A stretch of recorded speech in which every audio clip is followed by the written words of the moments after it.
ہاں جی، بسم اللہ الرحمن الرحیم۔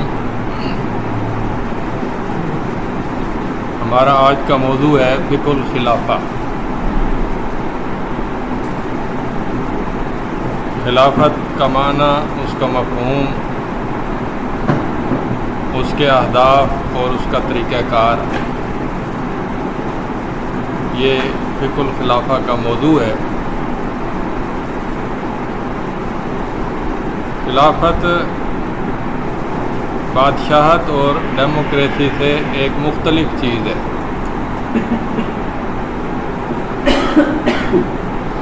دنیا میں اس وقت جتنے نظام چل رہے ہیں ان میں سب سے زیادہ مقبول نظام ڈیموکریسی ہے، یعنی عوام اپنے نمائندے منتخب کریں، ایم این اے، ایم پی اے، اور وہ پھر اپنا آگے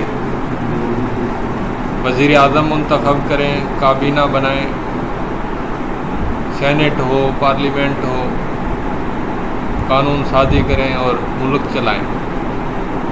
یہ ڈیموکریسی ہے۔ دوسرا طریقہ ہے بادشاہت کا۔ بادشاہت جو ہے صدیوں تک چلتی رہی۔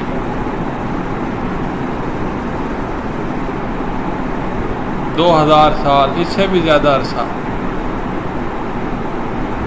لیکن اس وقت دنیا میں بادشاہت کا نظام بالکل تھوڑا سا ہے۔ سعودی عرب میں ہے یا کسی اور چند ملکوں میں۔ بادشاہت کا مطلب یہ ہوتا ہے کہ باپ کے بعد بیٹا، بیٹے کے بعد اس کا بیٹا، پھر اس کا بیٹا، ایک نسلی خاندانی وراثتی جو نظام ہے حکومت کا، اسے بادشاہت کہتے ہیں۔ ہاں، تو یہ تو ہے نا۔ تیسرا طریقہ خلافت کا ہے۔ خلافت کا طریقہ جو ہے وہ مغربی ایک نظام ہے، اشرافیہ کا نظام، ارسٹوکریسی اسے کہتے ہیں۔ اس سے ملتا جلتا ہے لیکن مکمل طور پر نہیں ملتا۔ اس طریقے میں یہ ہوتا ہے کہ اہل علم، اہل حل و عقد جو مسلمانوں کے علماء ہوتے ہیں، وہ علماء مل کر مشورے سے کسی ایک کو خلیفہ بنا دیتے ہیں۔ اس میں نہ بادشاہت ہے نہ ڈیموکریسی ہے، یہ ایک الگ نظام ہے۔ یہ جو تین نظام ہیں یہ ہیں چناؤ کے اعتبار سے، کہ حاکم چننا کیسے ہے۔ حاکم جو ہے وہ نافذ کیا کرے گا، کس چیز کو نافذ کرے گا، اس اعتبار سے جو حکومتیں بنتی ہیں یا نظام سیاست بنتے ہیں یا ریاستیں بنتی ہیں، وہ تین قسم کی ہوتی ہیں۔ یا تو الہادی ہوتی ہیں، دین سے آزاد، جیسے مغربی جمہوریت ہے، وہ دین سے آزاد ہوتی ہے۔ یا پھر وہ بدعتی ہوتی ہیں، بدعت پر مشتمل۔ یا تیسری چیز ہوتی ہے جو سنت پر مشتمل ہوتی ہے، یعنی سنت کو پھیلاتی ہیں، سنت کو نافذ کرتی ہیں، نظام مصطفیٰ نبی صلی اللہ علیہ وسلم کا طریقہ اسوہ، اس کے مطابق ملک کو چلاتی ہیں۔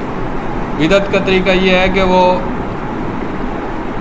منحرف شدہ دین کو ملک پر نافذ کرتی ہیں، جس کے اندر بدعات، جدیدیت ہو سکتی ہے، خرافات ہو سکتے ہیں اور اس طرح کی چیزیں۔ جیسے عیسائیوں میں ایک تھا پاپائیت یا تھیوکریسی، یہ منحرف ہے، تحریف، انحراف شدہ ہے۔ تو خلافت جو ہے وہ نہ تو الہادی ہوتی ہے نہ بدعتی ہوتی ہے۔ خلافت اہل سنت والجماعت کے طریقے پر، نبی صلی اللہ علیہ وسلم کے منہاج کے مطابق ایک نظام ہوتا ہے۔ قرآن حدیث میں تین لفظ آتے ہیں، خلافت، امارت اور امامت۔ تینوں لفظ قرآن اور حدیث سے ثابت ہیں۔ اور ان کے تشریح میں امام ماوردی، امام ابن خلدون کہتے ہیں النیابۃ عن النبوۃ فی حراست الدین و سیاست الدنیا بہ، دین کی حفاظت میں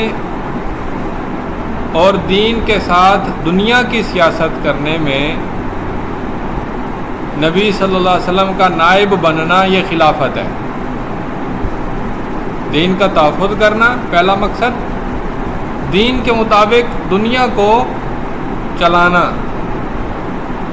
دین کے مطابق دنیا کو چلانا یعنی ملک کا تحفظ، معاشرے کا تحفظ، ملک کا استحکام، معاشرے کا استحکام، ملک کی ترقی، معاشرے کی ترقی، دین کے مطابق یہ چیزیں اختیار کرنا یہ خلافت ہے۔ تو مسئولیت عن اقامت الدین، دین کو قائم کرنے کی جو ذمہ داری ہے وہ خلافت ہے۔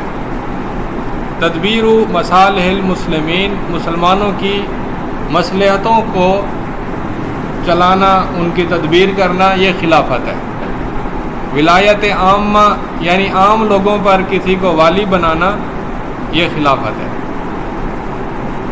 احادیث میں خلافت کا ذکر 3 الفاظ میں آتا ہے، ایک امامت کے لفظ میں، جیسا کہ حدیث شریف میں آتا ہے سبعۃ یظلھم اللہ یوم لا ظل الا ظلہ، الامام العادل، امام کا لفظ آتا ہے کہ عدل کرنے والا امام۔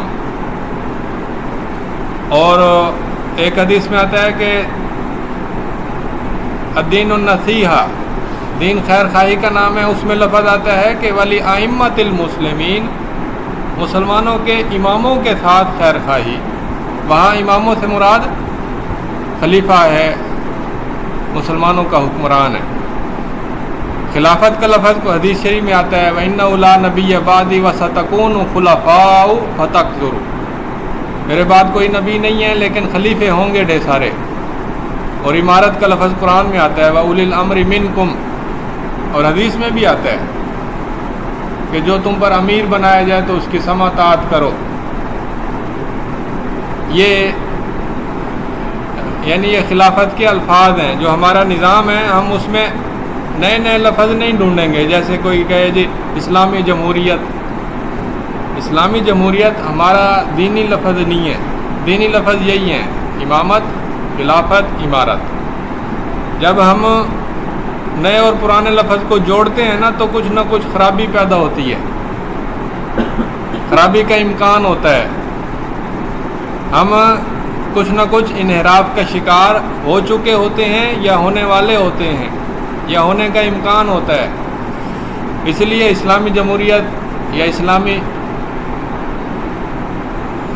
اس طرح کے اسلامی بادشاہت یہ لفظ مناسب نہیں ہے، صحیح لفظ امامت، خلافت، امارت۔ اچھا، ملوک کا لفظ بھی آتا ہے قرآن حدیث میں، ملوکیت، بادشاہت۔ قرآن میں آتا ہے کہ ہم نے بنی اسرائیل میں بادشاہ بنائے، اور طالوت علیہ السلام کے بارے میں آتا ہے کہ ہم نے طالوت کو بادشاہ بنایا۔ حضرت داؤد علیہ السلام کے بارے میں آتا ہے کہ ہم نے اس کو بادشاہ بنایا۔ اس کا مطلب بادشاہت مکمل طور پر غلط لفظ نہیں ہے، بادشاہت کا لفظ بھی استعمال ہو سکتا ہے۔ شیعوں کے ہاں امامت اور خلافت میں فرق ہے۔ شیعوں کے ہاں وہ کہتے ہیں کہ امام وہ ہوتا ہے کہ جو دین میں سب سے بڑا ہوتا ہے، دین کی تعلیم، تشریح، تفہیم میں سب سے بڑا جو ہو اسے امام کہتے ہیں۔ جیسے جسے ہم آج کل مجتہد کہتے ہیں، یا مجتہد کے بھی اوپر کے درجے مختلف جو شیعوں نے بنا رکھے ہیں، ان میں ایک لفظ ہے امام۔ وہ امام حکمران کے معنی میں نہیں ہوتا، بلکہ وہ دین کا امام مراد لیتے ہیں، اور کہتے ہیں حضرت علی پہلے خلیفہ تو نہیں تھے لیکن سب سے پہلے امام تھے، یعنی دین کے وہ سب سے بڑے امام تھے۔ حضرت ابوبکر سے بھی بڑے امام تھے، حضرت عمر رضی اللہ عنہ سے بھی بڑے امام تھے۔ تو شیعوں کے نزدیک امام جو ہے وہ خلیفے سے افضل ہوتا ہے، یہ شیعوں کا تصور ہے۔ اس کے بعد یہ دیکھیں کہ امامت قائم کرنا،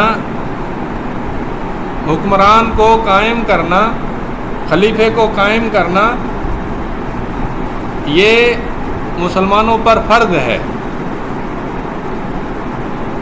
جیسے قرآن اور حدیث میں آتا ہے ان تؤدوا الامانات الی اہلیہا، کہ جو ذمہ داریاں ہیں، جو مسئولیت ہے، جو ملک کا یا معاشرے کا یا ادارے کا نظام چلانا ہے، تو ذمہ داریاں کسی اہل بندے کے سپرد کرو.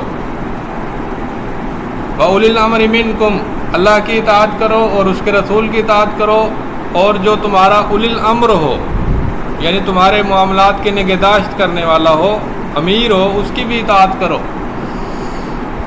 یہ آیتیں، یہ حدیثیں بتاتی ہیں کہ امام کو نصب کرنا یہ واجب ہے. بعض لوگ کہتے ہیں جی خلیفہ اللہ مقرر کرتا ہے، خلافت اللہ کی طرف سے بطور انعام ملتی ہے، یہ اللہ کا وعدہ ہوتا ہے، یہ کوئی کسب اور حاصل کرنے کی چیز نہیں ہے. یہ تصور غلط ہے. قرآن حدیث میں آتا ہے کہ حکمران کو مقرر کرو، امانتیں یعنی ذمہ داریاں ان کے اہل کے سپرد کرو. اور حدیث میں آتا ہے من مات ولیس فی عنقہ بیعۃ مات میتۃ جاہلیۃ، جو شخص فوت ہو جائے اور اس کی گردن میں بیعت نہ ہو، کسی حکمران کے ساتھ اظہار وفاداری نہ ہو، اظہار رضامندی نہ ہو، تو وہ جاہلیت کی موت مرے گا. اس سے بھی دلالت التزامی یہ نکلتی ہے کہ حاکم کا ہونا ضروری ہے تاکہ اس کی بیعت کی جائے. اور امام ماوردی، امام ابن خلدون، امام ابن حزم اور دیگر کئی اماموں نے اس بات پر اجماع کی حکایت نقل کی ہے کہ حکمران کو نصب کرنا مسلمانوں کے لیے واجب ہے. اور اس لیے بھی ضروری ہے کہ ما لا یتم الواجب الا بہ فہو واجب، کہ جس چیز کے بغیر کوئی فرض واجب ادا نہ ہو سکتا ہو تو وہ چیز بھی فرض ہو جاتی ہے. مثال کے طور پر صرف اور نحو پڑھنا، اس کا وجوب قرآن حدیث میں نہیں ہے، لیکن اس چیز کا وجوب قرآن حدیث میں ہے کہ عالم ہونا چاہیے. مسلمانوں کے لیے کوئی نہ کوئی عالم علم والا ہونا چاہیے، اس کا وجوب قرآن حدیث سے ثابت ہے. لیکن عالم جو ہے وہ صرف نحو کے بغیر نہیں بن سکتا، تو صرف نحو بھی پھر پڑھنا واجب ہو جائے گی. تو حدود نافذ کرنا واجب ہے. چور کا ہاتھ کاٹنا، زانی کو رجم کرنا، ڈاکو کو سولی پر لٹکانا، یہ واجب ہیں. یہ واجب اس وقت تک ادا نہیں ہوتے جب تک کہ حاکم نہ ہو. تو پھر حکومت بھی واجب ہو گئی نا، حکومت کا حصول، حاکم کو مقرر کرنا. امن قائم کرنا واجب ہے، عدل قائم کرنا واجب ہے تاکہ ظلم ختم ہو. اب ہم دیکھتے ہیں معاشرے میں ظلم ہے، مختلف قسم کے ظلم ہیں، معاشرتی بھی ہیں، معاشی بھی ہیں، سیاسی بھی ہیں، بد نظمی ہے، بد امنی ہے. اس کو ختم کرنا واجب ہے. کیسے ختم ہوگی؟ کوئی ہمیں اپنا حکمران منتخب کرنا ہوگا. جو پہلے سے موجود ہیں ان کی اصلاح کر لیں یا نیا حکمران منتخب کریں. یہ امامت کے وجوب کی دلیلیں ہیں. اسی طرح سے دفع المضار، ضرر کو ختم کرنا مسلمانوں سے، یہ بھی امامت کے وجوب کی دلیل ہے. جیسے فوضویت کہتے ہیں انارکیزم، انارکی یہ ہوتا ہے کہ لا اینڈ آرڈر ختم ہو جائے. آپ تصور کریں ایک دن، ایک رات کے لیے کہ پولیس اور فوج اور قانون نافذ کرنے والے ادارے سب کے سب کہیں جی ایک رات کے لیے ہم ہڑتال کرتے ہیں.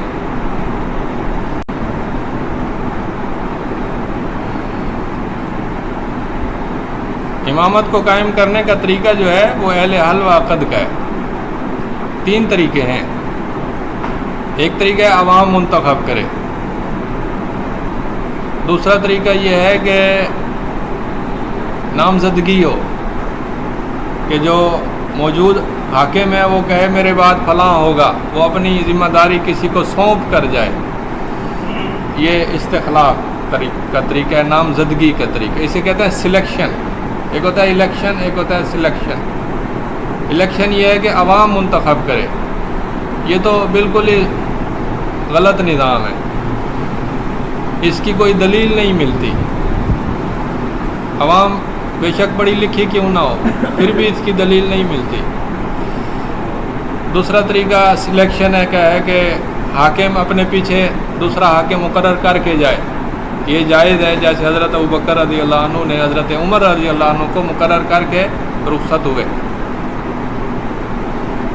اور تیسرا طریقہ یہ ہے کہ شورا ہو، اہل حل و عقد ہوں، علماء کی کمیٹی ہو، اور ان کے سپرد کر دیا جائے کہ میں اب فوت ہو رہا ہوں، میرے بعد آپ لوگوں نے جس کو چاہیں پسند کر کے منتخب کر کے اپنا حاکم بنا لیں۔ یہ طریقہ اسے کہتے ہیں اہل حل و عقد کا طریقہ، یہ طریقہ بھی جائز ہے۔ حضرت عثمان رضی اللہ عنہ اسی طریقے سے منتخب ہوئے تھے۔ تو نبی صلی اللہ علیہ وسلم نے اپنی زندگی میں کسی کو نامزد نہیں کیا، مقرر نہیں کیا۔ شورا میں زیادہ لوگ ہوتے ہیں، تھوڑے ہوتے ہیں۔ اہل حل و عقد اور اہل شورا کا طریقہ ایک ہی طریقہ ہے، دونوں کا ایک ہی طریقہ ہے۔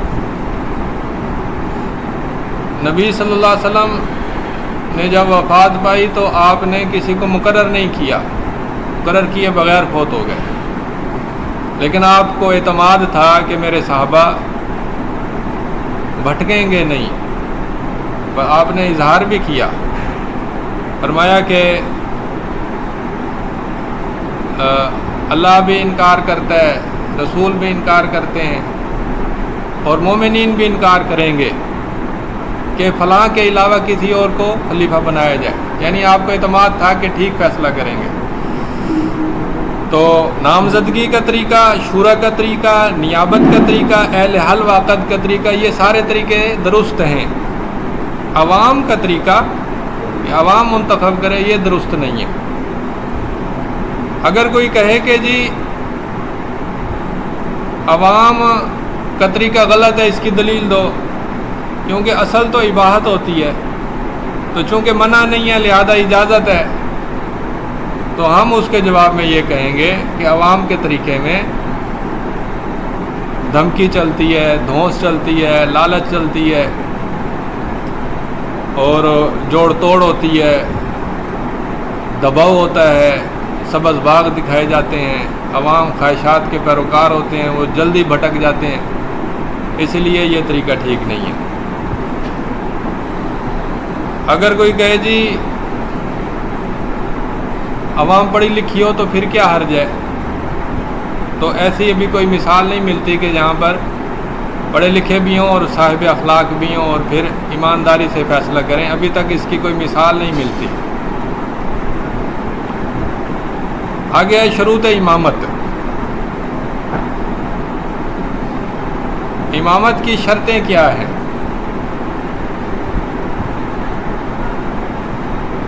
امامت کی شرط ہے کہ امام جو ہے یا حکمران یا خلیفہ وہ مسلمان ہو، پہلی شرط ہے۔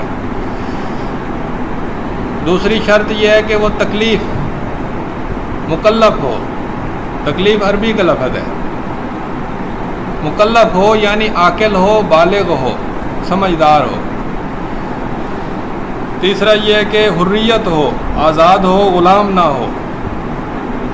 ذکورت یعنی مذکر ہو، مؤنث نہ ہو۔ یہ جو ذمہ داریاں یعنی یہ جو شرائط ہیں یہ ڈیموکریسی کے مقابلے میں ہے۔ ڈیموکریسی میں کافر بھی حکمران بن سکتا ہے، عاقل بالغ بچہ بھی بن سکتا ہے، ان کے ہاں بعض صورتوں میں بچے کو بھی بنا دیتے ہیں۔ غلام تو خیر اب ختم ہو گیا غلامی کا دور، مؤنث یعنی عورت بھی بن سکتی ہے۔ سلامت حواس و اعضاء یعنی اعضاء اور حواس صحیح سلامت ہوں، بیمار یا پاگل یا مجنون نہ ہو، کہ وہ علامتی طور پر وہ حکمران ہو اور حکومت کوئی اور کرے، ایسا بھی نہیں ہونا چاہیے۔ اس کے بعد جو اگلی شرطیں ہیں وہ یہ ہے کہ اجتہاد کر سکتا ہو، یعنی ملک کو کوئی مسائل درپیش ہوں تو پھر وہ ان مسائل کو حل کرنے کے لیے اجتہاد کر سکتا ہو، عادل ہو۔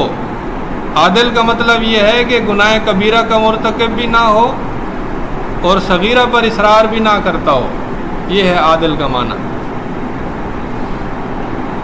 کفایت ہو، کفایت کا مطلب ہے کہ صاحب الرائے ہو، یعنی اگر اسے فیصلہ کرنے کا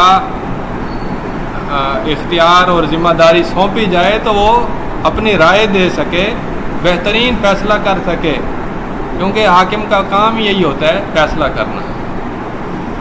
شجاعت یعنی بہادری ہو، بزدل نہ ہو، قریشی ہو۔ تو ساری شرطیں لوگوں کو اچھی لگتی ہیں، لیکن جب قریشی کا لفظ آتا ہے نا تو وہ انہیں آج کل کے ماحول میں بڑا عجیب لگتا ہے کہ قریشی غیر قریشی۔ نبی صلی اللہ علیہ وسلم نے فرمایا تھا عربی کو اجمی پر کوئی فضیلت نہیں، اجمی کو عربی پر کوئی فضیلت نہیں، تو قریشی ہو یہ کیوں ہے؟ تو اس بارے میں صحیح بخاری شریف میں آتا ہے ان ھذا الامر فی قریش لا یعادیہم احد الا کبہ اللہ علی وجہہ ما اقاموا الدین۔ یہ جو نظام حکومت ہے یہ قریشیوں میں رہے گا، اور جو بھی ان سے دشمنی کرے گا اللہ اس کو اس کے منہ کے بل گرائیں گے جب تک کہ قریشی دین کو قائم رکھیں۔ تو سب سے پہلا حق قریشیوں کا ہے، یہ نبی صلی اللہ علیہ وسلم کا فرمان ہے، خبر ہے اور امر بھی ہے۔ اہل سنت اور شیعوں کے ہاں قریشی کی شرط واجب ہے۔ صحابہ کا بھی اجماع ہے کہ انہوں نے بھی قریشی کو لازم قرار دیا تھا، انصاریوں کو وزیر بنایا، قریشیوں کو امیر بنایا، خلیفہ بنایا، دونوں کے نزدیک۔ معتزلہ اور خوارج کے نزدیک قریشی ہونا ضروری نہیں ہے۔ اگلی جو بات ہے اس میں سارے اکٹھے ہو جاتے ہیں، شیعہ بھی، سنی بھی، معتزلہ بھی، خوارج بھی۔ اور وہ اگلی بات یہ ہے کہ اگر کوئی قریشی عادل انسان نہ ملے تو سب کے نزدیک غیر قریشی کو حاکم بنانا جائز ہے، کوئی حرج نہیں ہے۔ اگر کوئی قریشی عادل نہ ملے تو پھر غیر قریشی کو بنانا شیعوں کے نزدیک بھی جائز ہے اور وہ مقدم ہوگا، اور اہل سنت کے نزدیک بھی، معتزلہ اور خوارج کے نزدیک بھی۔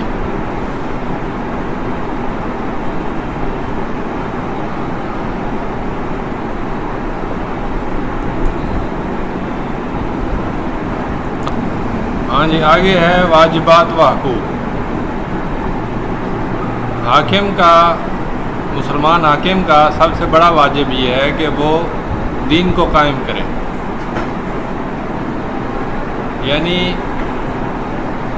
دین کی حفاظت بھی کرے اور دین کو نشر بھی کرے۔ یہ پہلا واجب ہے۔ پہلا واجب یہ نہیں ہے کہ معیشت مضبوط کرے، پہلا واجب یہ ہے کہ دین مضبوط کرے، دین کی خدمت کرے۔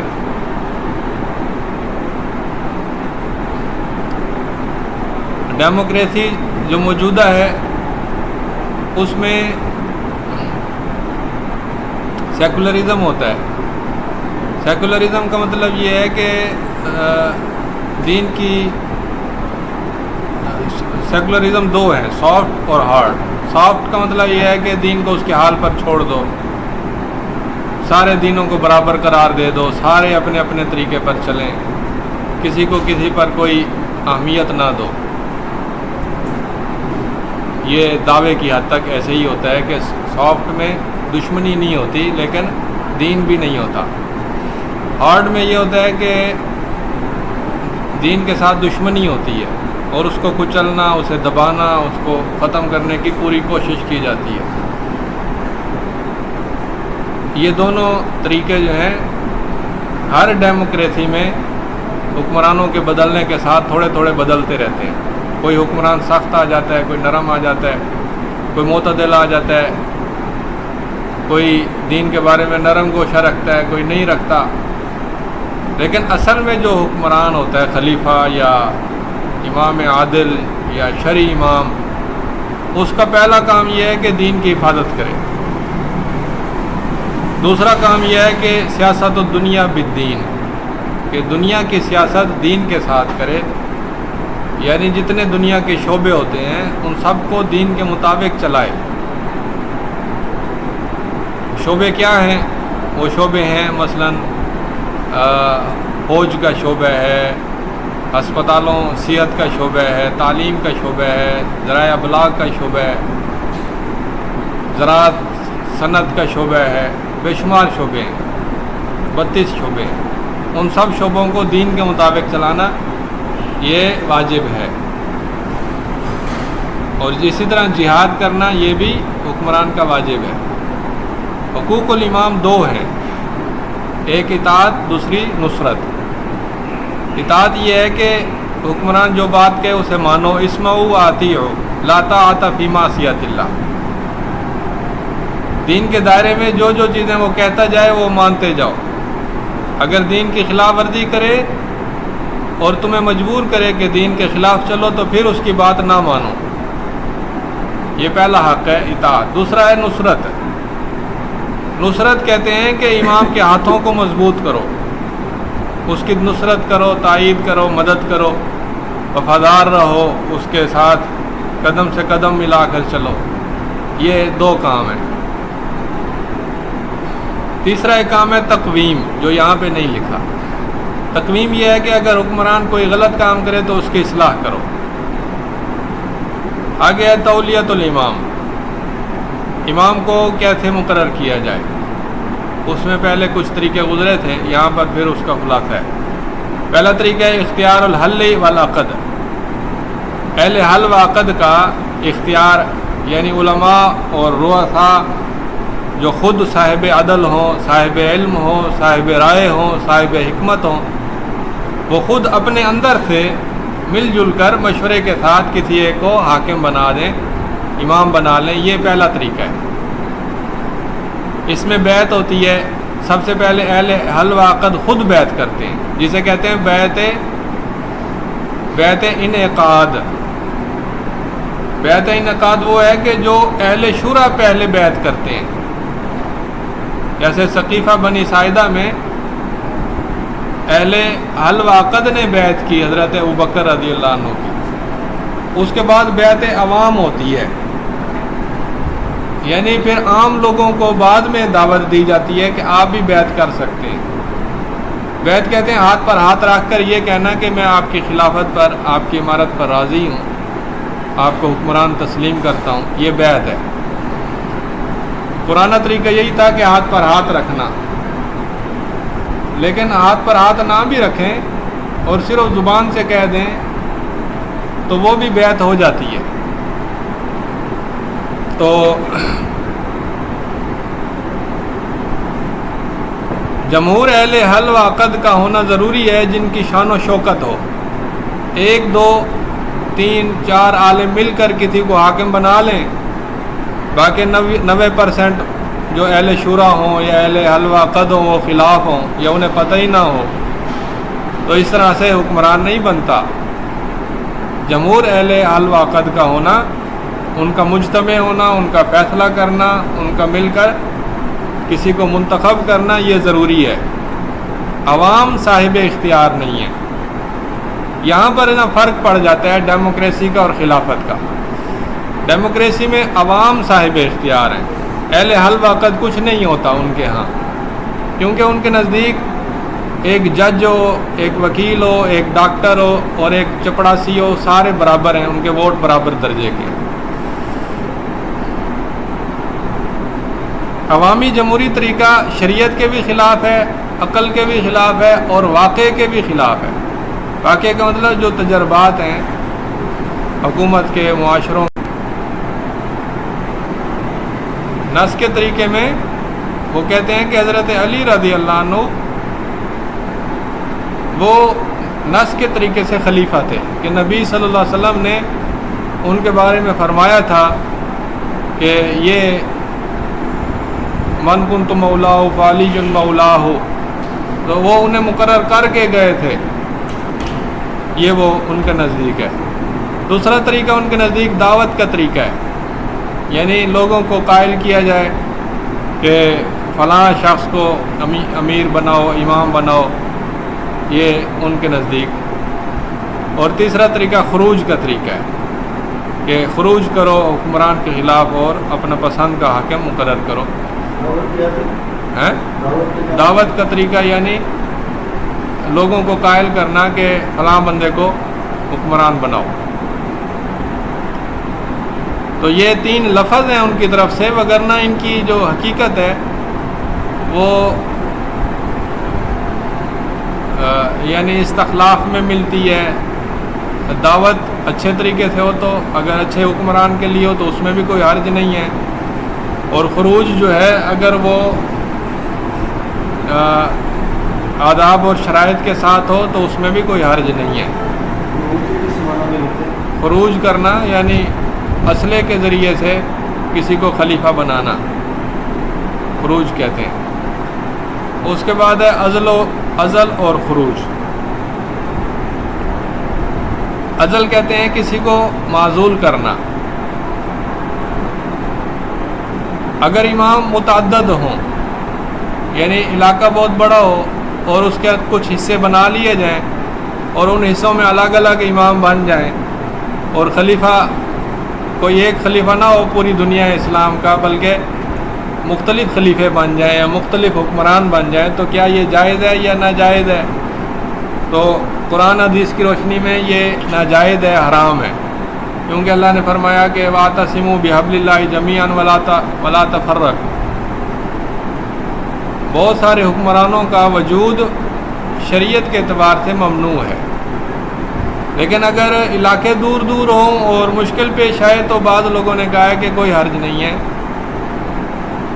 چونکہ افریقہ ایشیا سے دور ہے اور امریکہ اور یورپ یہ دور دور علاقے ہیں، لہذا اگر دور دور علاقوں میں آزاد حکمران بن جائیں جو ایک دوسرے سے بالکل الگ تھلگ ہوں تو بعض لوگوں کے نزدیک کوئی حرج نہیں ہے، لیکن جمہور کے نزدیک حرج ہے۔ اور وہ جو مصنف ہے صلاح الساوی، وہ کہتا ہے کہ آج کل تو دوری کا تصور ختم ہو گیا ہے، کیونکہ واٹس ایپ آ گئے اور ای میل آ گئے اور یوٹیوب آ گیا، اب تو یہ تصور ختم ہو گیا ہے کہ علاقے دور دور ہو گئے۔ اگر امام کا وقت مقرر کیا جائے کہ وہ 5 سال کے لیے بنے گا یا 3 سال کے لیے یا 10 سال کے لیے، تو یہ وقت مقرر کرنا یہ بدعت ہے، نہ تاریخ سے ثابت ہے اور نہ شریعت سے ثابت ہے۔ جب تک کوئی حکمران زندہ ہے وہ حاکم بن سکتا ہے اور بننا چاہیے، جب تک کام صحیح کرتا رہے وہ بنا رہے، کوئی اسے معزول نہیں کر سکتا۔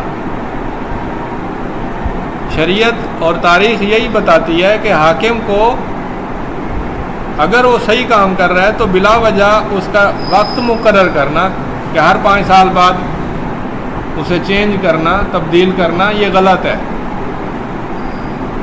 اگر امام مرتد ہو جائے پھر تو اسے الگ کر سکتے ہیں، اگر وہ مجنون ہو جائے، جنون لاحق ہو جائے، پھر بھی اسے الگ کر سکتے ہیں، اگر وہ دشمنوں کی قید میں چلا جائے پھر بھی اسے امامت حکمرانی سے ہٹا سکتے ہیں، اگر امام خود کو خود معزول کر دے اور کہے کہ میں اب تھک گیا ہوں، میں اپنی یہ ذمہ داری نہیں ادا کر سکتا، تو مصلحت کے مطابق اس کی اجازت ہو سکتی ہے اور نہیں بھی ہو سکتی۔ تو آخری جو بات ہے وہ یہ ہے کہ اگر حاکم فاسق و فاجر ہو تو کیا اسے معزول کریں گے یا نہیں کریں گے؟ تو فاسق فاجر ہو کا مطلب مثلا نماز نہ پڑھے، مثلا شراب پیتا ہو، مثلا زانی ہو، تو مثلا وہ بدعتی ہو، تو کیا ہم اسے معزول کریں یا نہ کریں؟ خوارج اور معتزلہ اور زیدیہ کے نزدیک فسق موجب عزل ہے، یعنی